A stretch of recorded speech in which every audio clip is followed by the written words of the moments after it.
Inicio una serie de meditaciones con respecto a esto que llamamos la salvación.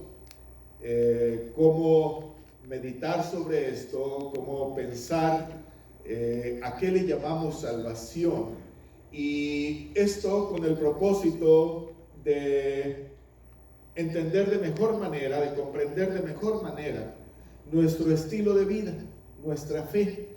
Cómo vivir una fe, una vida en la fe, y cómo nutrirla, y cómo llevarla, y qué es lo que nos corresponde hacer en esto. Y entonces, el domingo pasado iniciaba con esta meditación con respecto a conocer al Señor. Si algo nos define y es el punto de partida en nuestra fe, pues es la experiencia con el Señor. Y comentábamos acerca de cómo vivir esta experiencia con el Señor, de cómo reconocernos en esa necesidad de Él y todo esto. Para entender este concepto de salvación y para meditar en él, una parte muy importante es lo que llamamos redención. Y la redención literalmente es como el pago por algo. Por ejemplo, una deuda se redimía cuando se pagaba la deuda. Cuando había un deudor y otra persona pagaba la deuda de él, entonces redimía a este hombre de su deuda. Cuando había un esclavo y se pagaba el costo de este esclavo, entonces se redimía al esclavo, y así sucesivamente. Tiene que ver con ese tipo de cosas. Nosotros hablamos que nuestro Redentor, nuestro Salvador, nos ha salvado, nos ha redimido porque ha pagado por nosotros. Ha pagado una deuda que nosotros teníamos, una deuda que diríamos cósmica, histórica, desde un principio. Esto es motivo de otra meditación, en su momento la vamos a hacer, en donde empieza la historia, en donde empieza el punto de partida de toda esta relación. Sin embargo, aún a reservas de en algún momento empezar por el principio de esta historia, hoy quiero referirme a un ejemplo de este acto redentor, de este acto liberador, con el propósito de que nosotros vayamos ubicando nuestra posición, nuestra comprensión dentro de esta historia. Es decir, ¿de qué nos ha librado el Señor, si es que nos ha librado de algo? ¿De qué nos ha redimido, si es que había una carga? Si es que había una atadura, si es que había algo que nos oprimía, ¿de qué nos ha liberado? ¿De qué nos ha redimido? Y con estas preguntas inicio entonces esta meditación hoy y le llamo ¿qué tanto rescate quieres por ti? Porque la redención o redimir también tiene que ver pues con ese concepto de rescate. Fíjense que es un poco complejo, profundo el concepto, porque así como rescatar algo tiene que ver con pagar el costo a fin de recuperarlo, esta es la idea, este es el propósito. Entonces, ese rescate que se pagó por nosotros, que nos ha redimido, que ha quitado la carga, que ha pagado la deuda, ¿verdad? No siempre a nosotros nos queda suficientemente claro. Y por eso es que en más de alguna ocasión llegamos a comportarnos como si no hubiera habido tal rescate, como si no hubiera habido tal redención. Cuando una persona, por ejemplo, empieza a conocer la iglesia, nos empieza a conocer a nosotros, se empieza a congregar, pero no tiene en su corazón la conciencia de pecado, la conciencia de falta, la conciencia de condenación, entonces esta persona no desarrolla esto que llamamos culpa teológica, bíblica, no culpa moral, no culpa en el sentido de una carga, sino esa responsabilidad que hemos tenido ante el Creador.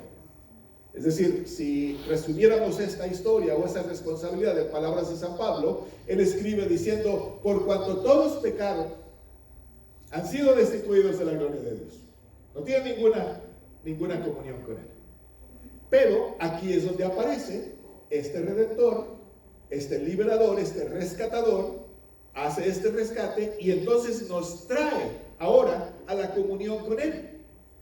Pero si no valoramos esta acción, este acontecimiento, entonces no estamos, ¿cómo decir?, pendientes, no tenemos esa precaución de saber qué le debemos al Señor. ¿Por qué es nuestro Señor? ¿Por qué entramos en una relación de sometimiento al Señor? Ustedes saben que la palabra sometimiento, someter, pues no es una palabra agradable, no es una palabra bonita. A nadie nos gusta someternos. Y entonces por eso tenemos dificultades, por eso tenemos problemas en la relación con el Señor, porque no quisiéramos someternos. No quisiéramos pensar en que somos deudores, en que ha pagado un rescate por nosotros, en que le debemos la vida, así en pocas palabras. Y entonces, como no queremos pensar en esto, es bien curioso, bien interesante que en alguna ocasión venimos a la reunión, venimos al culto como haciéndoles un favor, ¿no? Y bueno, voy a ir pues para que no se sientan mal. Así como que voy a hacer esto para que no digan. Pero no porque hay una necesidad en nosotros, no porque hay una búsqueda personal en esto. ¿Cómo es que llegamos a esto? Bueno, esta es una historia que de seguro ustedes conocen, el capítulo 19 del Evangelio según San Lucas. Ahí se describe la historia, un relato más o menos breve, y que este relato, ustedes lo conocen, habla de un hombre que era un recaudador de impuestos, y ya hemos explicado cómo era esto del recaudador de impuestos, cómo era mal visto por su comunidad y todo lo demás. Pero aquí nos dice que este era jefe de los recaudadores de impuestos, y luego, como una manera de redundar lo que está diciendo de él, dice, y rico. Pues no había recaudador de impuestos pobre, y menos si era el jefe. Sí, pero esta es una manera de decir, este hombre no solamente ocupaba un puesto, sino se había enriquecido con esto. Y entonces este hombre procuraba encontrarse con Jesús. Jesús, el Cristo, el Mesías, recorría este lugar, Jericó, y él procuraba encontrarse con él. Pero había una multitud, él era pequeño de estatura, no podía, se sube a un arbusto con tal de verlo pasar. El Señor lo ve y le dice, es necesario que yo vaya a tu casa. Y entonces Zaqueo lo recibe gozoso, dice aquí, y inmediatamente hay reacciones de las demás personas que son testigos de esto. ¿Cómo el Mesías, cómo el Cristo es capaz de ir a la casa de un hombre tan despreciable, de un hombre tan de mala fama? Y reaccionando a esto, Zaqueo se pone de pie y dice, he aquí, Señor, la mitad de mis bienes doy a los pobres, y sin algo he defraudado a alguno, se lo devuelvo cuadruplicado. Hasta aquí la historia nos podría parecer de esas historias conmovedoras. Un hombre que reacciona positivamente a la visita del Señor, pues qué bonito, ¿no? Pero ¿cuáles son las implicaciones que tiene? Es decir, ¿qué puede hacer? ¿Qué puede provocar que un recaudador de impuestos, que miren, para decirlo brevemente, este hombre debe haber sido de un corazón muy duro? No se podía cobrar el impuesto a todas las personas sin tener esa capacidad de decir, pues a mí me pagas, no sé cómo le haces. Pero mira que mi mercancía, que no salió ahora también la cosecha, aquí tienes que pagar tanto, y si no, a ver cómo le haces. Entonces este era un hombre acostumbrado a decisiones difíciles, a decisiones complicadas. No podía haber llegado a ser el jefe de los recaudadores de impuestos, una persona bonachona, buena, amable. No podía llegar así. Hay oficios que requieren de un carácter suficientemente duro, áspero. De otra manera ese oficio no se puede llevar a cabo, no se puede realizar. Y él era el jefe de los cobradores de impuestos. Entonces, ¿qué hace que una persona con un corazón así, con un carácter así, de repente reaccione al contrario de lo que ha sido su experiencia, de su comportamiento, de su historia personal? ¿Qué hace que una persona reaccione al contrario? Se deshace de la mitad de sus bienes. Y si era muy rico, y si era el jefe de los recaudadores de impuestos, pues no eran poquitos.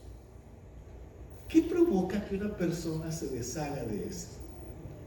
¿Qué hay ahí que toca tan profundamente y provoca una reacción ahí, de esa forma, a ese nivel? Y no conforme con deshacerse de la mitad de los bienes, dice, y si en algo he defraudado a alguno, se lo devuelvo cuadruplicado. Aquí puede haber una especie de pequeña trampa, porque cobrar impuestos pues no era defraudar a nadie. Es más, él no los cobraba para él. Claro que llevaba su parte, pero él era un empleado del gobierno, por decirlo de alguna forma, ¿no? Entonces, bueno, realmente no era una persona que extorsionara, sino que son estas extorsiones legales, autorizado por la ley, pues, ¿verdad? Hay muchas cosas muy terribles, muy malas, pero son legales. Entonces, pues, ¿qué le hacemos, verdad? Entonces, bueno, pues así era esto.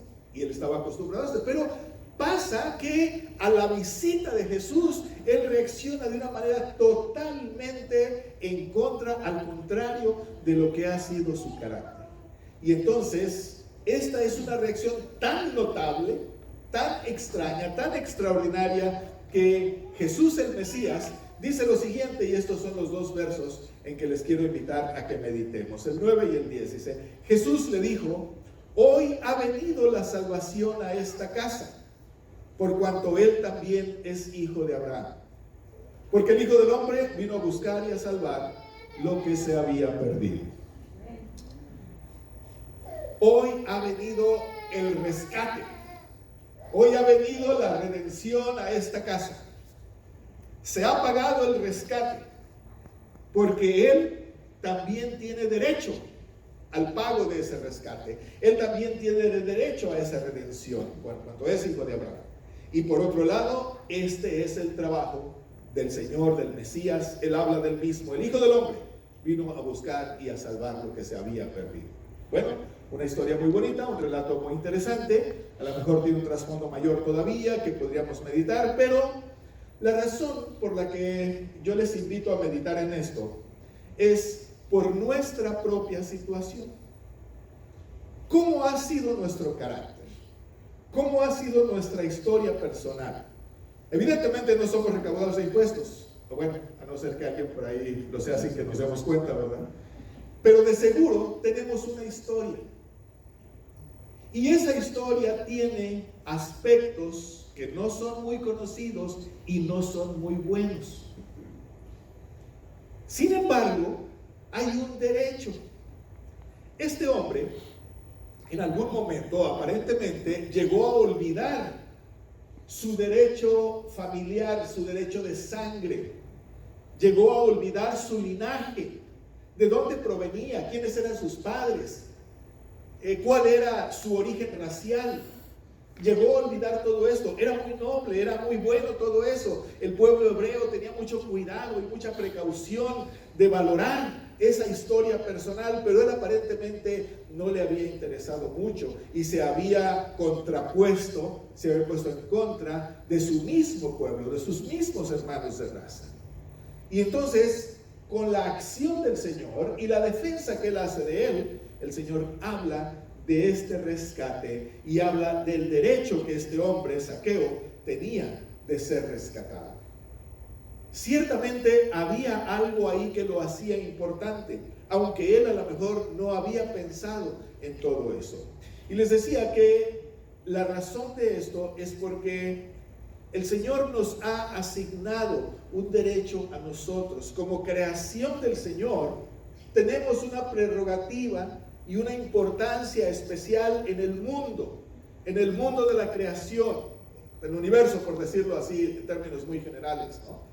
Pero, si ustedes recuerdan, muchos de nosotros no valoramos ese privilegio, no valoramos esa posición, no valoramos ese derecho, sino que en algún momento llegamos a vivir de una manera descuidada, de una manera indigna, y no nos importaba lo que pensaban de nosotros. No nos importaba que se dijera o cuál fuera la reacción o cosas así. Sin embargo, cuando el Señor aparece, entonces dice algo que nosotros tenemos que meditar con cuidado. Se ha pagado el rescate por ti. Tenías una importancia muy especial, sin embargo viviste de una manera muy descuidada. Llegaste a cometer errores que te separaron completamente, te hicieron indigno de la relación con el Creador. Pero se ha restablecido esa relación y esa importancia. Se ha pagado el rescate por ti. Tal vez una manera de entender esto es cuando una deuda ha sido cubierta por alguien, que no somos nosotros. Sí, nosotros tenemos la deuda, pero alguien la paga por nosotros. Y entonces aquí, pues caben varias formas de reaccionar. ¿Alguna vez ustedes han reaccionado cuando alguien les hace un favor? Que ustedes digan, bueno, pues yo no se lo pedí. Si lo quiso hacer, pues porque él quiso, pero yo no tengo ninguna responsabilidad, ninguna obligación. Esa es una actitud. Y es una actitud relativamente frecuente. Que en vez de decir, caray, hombre, qué agradecido estoy. Muchas gracias por hacer esto por mí. En serio que lo valoro, etcétera. No, yo no le dije que lo hiciera. Así que si lo hizo por su iniciativa, pues está bien. Y entonces no sentirnos deudores en lo absoluto. Fíjense que la reacción de Zaqueo es asumir la responsabilidad hasta el extremo, como si hubiera valorado en toda su magnitud completamente la acción del Mesías, la acción de Jesús. Es decir, estoy tan impactado, tan impresionado con que hayas venido a mi casa, que de inmediato me deshago de la mitad. Y digo, ahorita mismo, lo reparto con todos. ¿Por qué? Porque la carga de Zaqueo, lo que lo abrumaba, lo que lo aprisionaba, eran sus riquezas. Había preferido los bienes materiales, había preferido la riqueza, no solamente a la tranquilidad de su corazón, a la paz y todo eso, sino incluso a la comunión con su propia gente, con su propio pueblo. Así que pagaba el costo del desprecio y del rechazo con tal de vivir, pues, muy bien, muy cómodamente. Pero cuando el Mesías llega, le hace entender ese valor que tiene no solamente las relaciones, sino la misma paz en su corazón. Ese recuperar esa identidad que en algún momento se había perdido. ¿Quién era él? El Señor le devuelve la importancia que tiene. Él había creído que era un hombre rico, que era un hombre poderoso. Él había creído que pagaba con relativa facilidad el costo del desprecio, del rechazo, con tal de la comodidad. Él había creído que era un hombre de poder, que era un recaudador de impuestos. Él había creído que eso era él. Pero el Señor le aclara quién es él. ¿Quién es él? Entonces el Señor dice, él es un hijo de Abraham. Es decir, él es una persona importante. Él es una persona que en el camino se extravió y se confundió y llegó a creer otra cosa. Pero en realidad, ahora recupera su verdadera identidad. Y esto es lo que hace la salvación. Nos devuelve esa posición y ese lugar ante el Creador. A mí me gustaría que ustedes se preguntaran, ¿y usted quién se cree que es? Y no lo estoy diciendo de una manera despreciativa, no lo estoy diciendo así como tú, ¿quién crees que eres? No. Lo estoy diciendo, ¿qué piensa de usted mismo? ¿Qué cree usted que es? Porque luego, todo eso a lo que nos hemos dedicado y nuestra manera de vivir nos ha creado una identidad virtual, una identidad que no es real, como eso que usted pone en las redes sociales. Si usted llena sus redes sociales de fotos, de lo que consume, de dónde va a pasear y todo lo demás, las demás personas se dan una idea de usted, pero ese no es usted. ¿Sí me explico? Y no creo que haya que pensarle demasiado, ¿verdad? Ese no es usted. Así también Zaqueo se había formado una identidad virtual. Virtual quiere decir falsa. Virtual quiere decir que no es real. Y lo que no es real, pues es falso. Ellos creían, él llegó a creer que era algo que en realidad no era. Y entonces el Señor le dice, rescata tu verdadera identidad. Aquí está la oportunidad del rescate. Y el Señor ofrece ese rescate. Por eso en algún momento, cuando nosotros vamos desarrollando esta manera de ser alejada del Señor, llegamos a asumir una cierta identidad. Algunos, por ejemplo, vamos con la identidad del sufrido, el dolido, el rechazado, el enfermo, el todo eso, ¿no? Otros llevan la realidad de la pobreza, de la adicción, de quién sabe cuántas cosas. Todas esas identidades son virtuales. ¿Y qué dijimos que es la palabra virtual? Falso. Su verdadera identidad se recupera cuando el Señor paga el rescate, cuando el Señor lo rescata, y entonces usted asume su verdadera identidad en el Señor. Por eso, cuando nosotros llegamos aquí nos reconocemos quiénes somos de veras. Allá afuera nos pueden pensar de nosotros lo que quieran. Mis vecinos van a decir, este es el señor que vive enfrente, o este es el señor que vive en la casa de al lado, pero no saben quién soy yo. Ustedes me identifican más. Así también, cuando nosotros llegamos a esta verdadera identidad, estamos hablando de alguien por quien el Señor pagó un rescate. Nada más que déjenme decirles aquí también algo un poquito complicado. Zaqueo aceptó el rescate. Zaqueo aceptó esa intervención del Señor para él. Aceptó ser rescatado. Aceptó pagar el precio del rescate. Esto es algo contradictorio, pero bueno. Es decir, él tenía que deshacerse de su falsa identidad. Él tenía que deshacerse de esa carga que había tenido que asumir para poder llegar a la comunión con el Mesías. Para poder llegar a su punto de partida, lo que verdaderamente era, el hijo de Abraham. Por eso el Señor lo aclara. El Hijo del Hombre vino a buscar y a salvar lo que se había perdido. Él había perdido su identidad. Había perdido ese concepto, esa idea de quién era realmente. Y entonces aquí la adquiere de nuevo. Pero algunos de nosotros no somos tan dóciles como Zaqueo. Y como que a este rescate decimos, no, pues me parece que es muy poquito, ¿no? Si yo debo pagar más conmigo. Tiene que hacer esto, tiene que hacer aquello, y pedimos y hacemos, y a veces hasta exigimos, ¿no? Tiene que hacer esto el Señor. Y como dicen algunas personas famosas en las redes, si no acepto un no por respuesta, ¿verdad? Como si pudiéramos amenazar al Señor, forzarlo a hacer algo, ¿no? Me da mucha risa pensar eso, porque ¿quién puede decirle así al Señor, por favor? Es una contradicción, es un contrasentido. Pero entonces el Señor ha pagado un rescate por usted y por mí. ¿Cómo reaccionamos a eso ustedes y yo? Y aquí es donde entra la parte importante. ¿Cómo reaccionamos a eso ustedes y yo?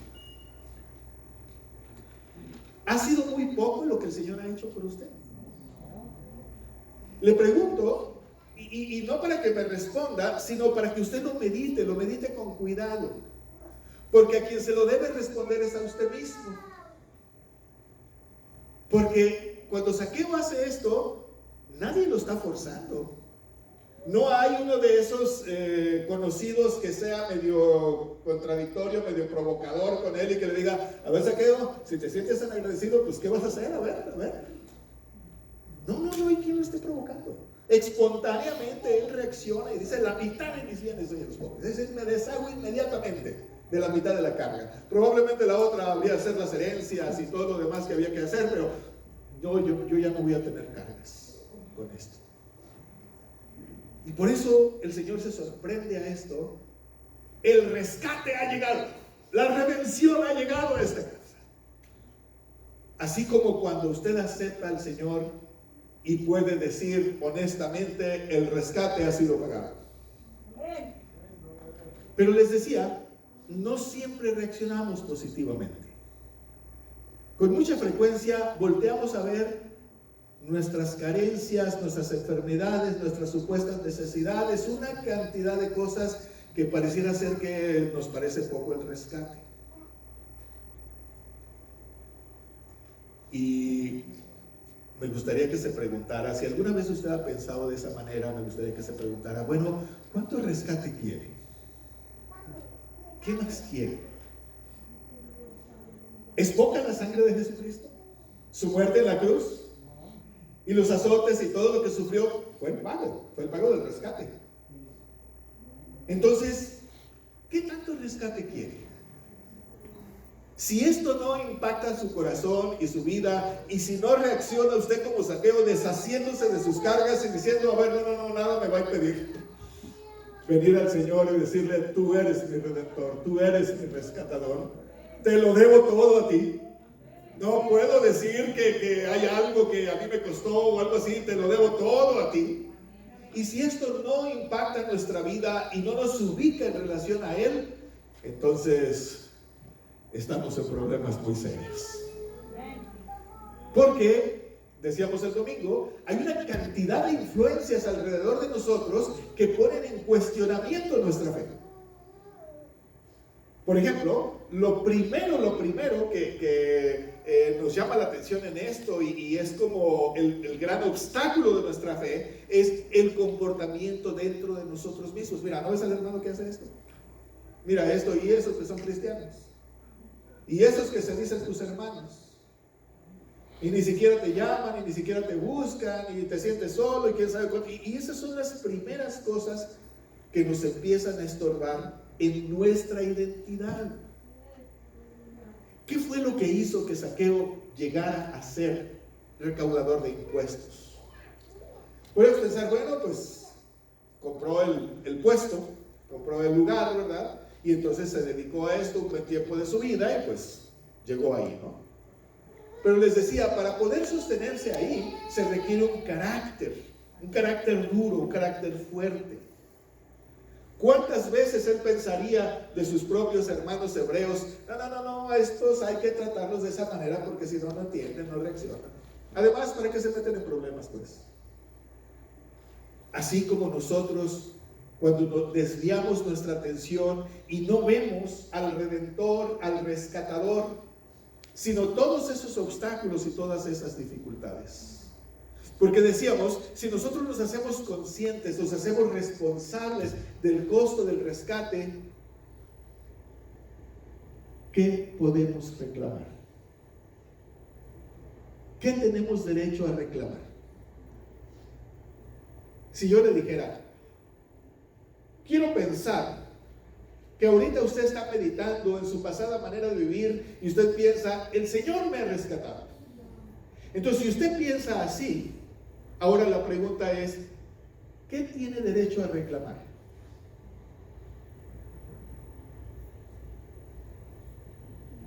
No sé si soy claro con la pregunta.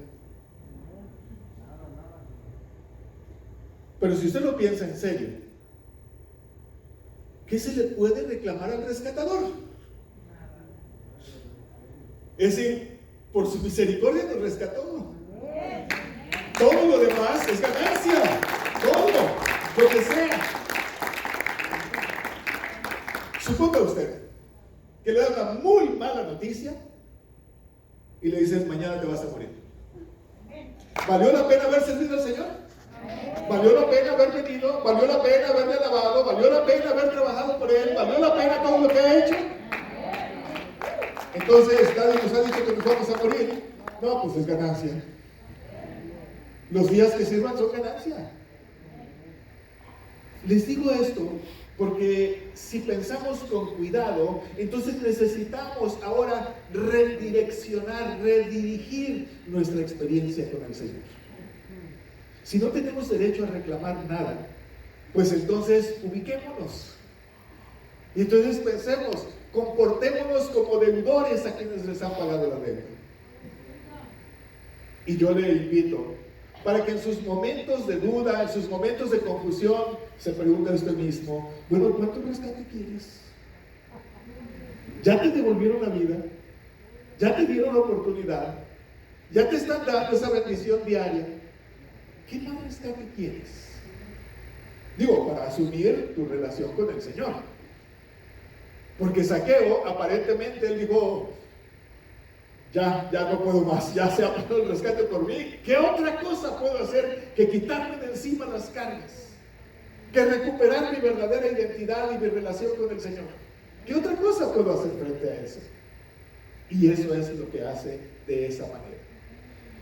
¿Cuáles serán las cargas que a usted le estorban? ¿Cuáles serán las cosas en las que todavía está así como titubeando, como negociando? No, es que si pasara esto, si yo estuviera en tal lado, si tuviera tal cosa. Fíjense, en mi experiencia me ha tocado escuchar expresiones como, no, es que si consiguiera tal trabajo, yo le serviría muy bien al Señor. Si consiguiera ese trabajo, yo diezmaría, yo cooperaría, yo ayudaría en la iglesia. Y consigue la persona el trabajo. ¿Y sabe qué pasa? Pues ya no tiene tiempo, porque está trabajando. Y entonces lo que gana y todo lo demás pues son sus deudas y son sus obligaciones. Total, que lo primero que decía, pues ya quedó.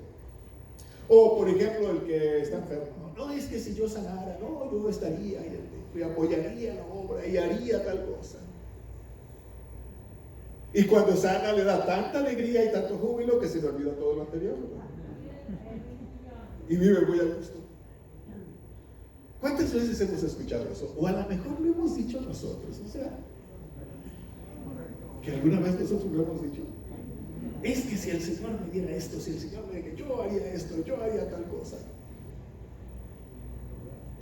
Si me trataran bien, si me visitaran, si me quisieran mucho. ¿Qué tanto rescate quiere? ¿Qué tanto rescate está buscando que se pague por usted? ¿En cuánto valora lo que el Señor ha hecho por usted? ¿No será tiempo de arrepentirnos? De decirle al Señor, Señor, perdóname mis ideas tan extraviadas. No tienes por qué hacer nada por mí. Ya me diste la vida, ya me restauraste la relación contigo. Ya estoy llegando a mi verdadera identidad. ¿Qué otra cosa puedo hacer? Lo que resta simplemente es poner en práctica esa identidad. Porque también lo que somos se ejerce como un oficio. Sabernos, no solamente siervos del Señor, sabernos personas que tienen un objetivo en la vida que es servir al Señor, sabernos personas que se dedican a esto y que ese es su oficio, pues requiere que nos responsabilicemos en ejercerlo.